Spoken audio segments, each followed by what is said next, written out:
Nagsagawa ng press briefing ang Philippine National Police sa Camp Crame ngayong umaga, ika-20 ng Abril taong kasalukuyan upang iulat ang pinakahuling accomplishments ng organisasyon.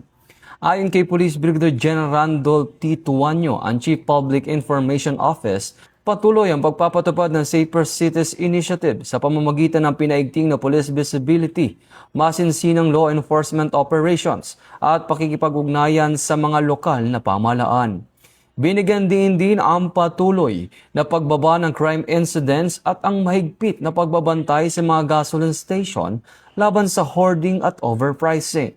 Samantala, nagbigay naman ng pahayag si Police Major General Roy Parena, ang Direktor ng National Police Training Institute, na iniimbestigahan na ang kaso ng sexual harassment na kinasasangkutan ng tauhan ng NPTI na isinasagawa ng patas at naaayon sa batas.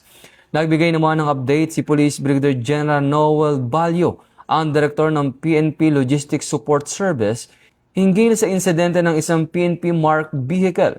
Habang nilinaw ni Police Brigadier General Rolindo Sugilon, ang Acting Director ng PNP Training Service, ang issue sa rental concern sa field training program billeting sa RSTU car.